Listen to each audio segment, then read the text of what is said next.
2026వ సంవత్సరంలో అక్షయ తృతీయ పండుగ ఎప్పుడు వచ్చింది, తేదీ తిథి వివరాలు, అక్షయ తృతీయ పండుగ యొక్క విశిష్టత, ఈ రోజున బంగారం వెండి ఏ సమయంలో కొనాలి, బంగారం కొనలేని వాళ్ళు ఏవి సమర్పిస్తే అక్షయం వలె సంపద చేకూరుతుంది, అన్ని వివరాలు ఈ రోజు వీడియోలో తెలియజేస్తున్నానండి. వీడియోని మాత్రం స్కిప్ చేయకుండా చివరి వరకు చూసే ప్రయత్నం చేయండి. అక్షయ తృతీయ అంటే అక్షయ అంటే తరిగిపోకుండా శాశ్వతంగా ఉండేది అని అర్థం అండి. అందుకని ఈ అక్షయ తృతీయ రోజున ఏ పని చేసినా, ఏ శుభకార్యం చేసినా, ఏవైనా కొన్నా, ఏవైనా తలపడితే ఖచ్చితంగా మనకి దిగ్విజయంగా అక్షయంగా ఉంటుంది అని ఒక నమ్మకం.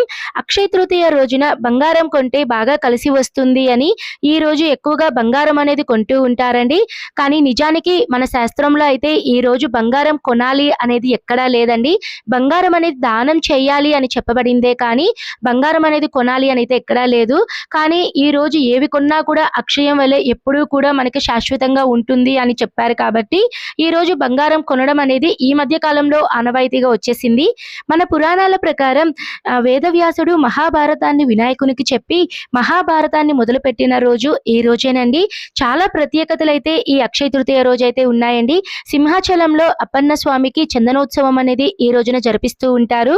అలానే పాండవులు అరణ్యవాసం చేస్తున్నప్పుడు ధర్మరాజుకి శ్రీకృష్ణుడు బహుకరించిన అక్షయ పాత్ర ఇచ్చిన రోజు కూడా ఈ అక్షయ తృతీయ రోజేనండి. అందుకే ఈ రోజున ప్రతి ఒక్కరూ కూడా పూజలో తప్పకుండా అక్షయ పాత్రనైతే పెట్టుకొని పూజలు అనేటివి చేస్తూ ఉంటారు. ఇంకా ప్రత్యేకంగా చెప్పాలి అంటే మహాభారతంలో ద్రౌపదీదేవికి వస్త్రాపహరణ జరిగిన రోజు. ఆ సమయంలో ద్రౌపదీదేవి శ్రీకృష్ణుని ప్రార్థించగా ద్రౌపదికి లెక్కలేనన్ని చీరలు ప్రసాదించిన రోజు, తన గౌరవాన్ని మానాన్ని కాపాడిన రోజు ఈ రోజేనండి.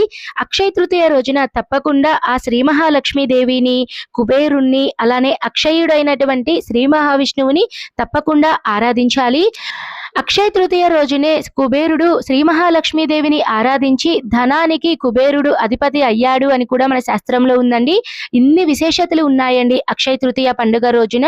ఇంత విశేషమైనటువంటి అక్షయ తృతీయ పండుగ మనకి 2026వ సంవత్సరంలో ఎప్పుడు వచ్చింది, తేదీ తిథి వివరాలు వాటి గురించి తెలుసుకుందామండి.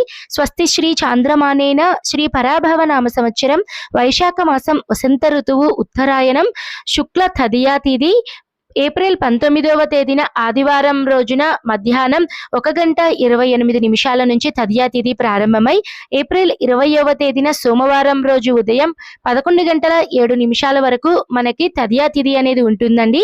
మన హిందూ ధర్మ ప్రకారం తెల్లవారుజామున సూర్యోదయం టైంలో ఏ తిథి నక్షత్రం అయితే ఉంటుందో ఆ రోజున ఆ తిథిగా పరిగణిస్తాం. కాబట్టి 2026వ సంవత్సరంలో ఏప్రిల్ 20వ తేదీ సోమవారం రోజున అక్షయ తృతీయ పండుగనైతే మనం జరుపుకోవాల్సి ఉంటుంది. ఈ రోజు నక్షత్రం కృతికా నక్షత్రం ఉదయం 8:02 వరకు ఉంటుందండి. తదుపరి రోహిణి నక్షత్రం అనేది ప్రారంభమవుతుంది. అక్షయ తృతీయ రోజున తప్పకుండా మీరు ఏ సమయంలో పూజ చేసుకోవాలండి అంటే ఉదయము 4:15 నుంచి 7:25 వరకు టైం బాగుందండి. ఒకవేళ ఇంత ఉదయాన్నే పూజ చేయడం కుదరని వాళ్ళు తిరిగి మళ్ళీ పూజా సమయం ఉదయం 9:02 నుంచి 10:30 వరకు టైం అనేది బాగుందండి. ఈ టైంలో కూడా మీరు పూజ అనేది చేసుకోవచ్చు. ఈ రోజున అమృత గడియల విషయానికి వస్తే తెల్లవారుజామున 5:48 నుంచి 7:18 వరకు అమృత గడియలు అయితే ఉన్నాయండి. ఈ రోజు ప్రత్యేకంగా బంగారం వెండి అనేది ఏ సమయంలో కొనాలండి అంటే మనకి ఈ రోజు తదియా తిథి గడియలు వచ్చేసి ఉదయం 11:07 వరకు ఉన్నాయండి. కుదిరితే మీరు 11 గంటల లోపల పర్చేస్ అనేది చేయండి. మనకి తదియా గడియలు అనేటివి ముందు రోజు అంటే ఏప్రిల్ 19వ తేదీ కూడా ఉన్నాయండి. సో 19వ తేదీన మీరు సాయంత్రం కూడా మీరు గోల్డ్ కానీ వెండి కానివ్వండి పర్చేస్ చేసుకోవచ్చు.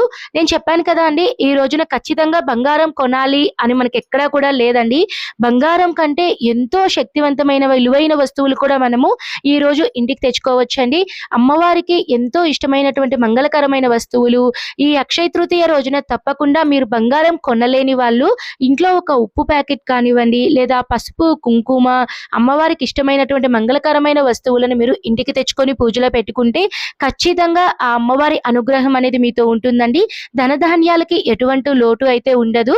ఇదండి ఈ రోజు వీడియోలో మనకి 2026వ సంవత్సరంలో అక్షయ తృతీయ పండుగ ఎప్పుడు వచ్చింది, తేదీ తిథి వివరాలు అన్నీ తెలుసుకున్నాం కదా అండి.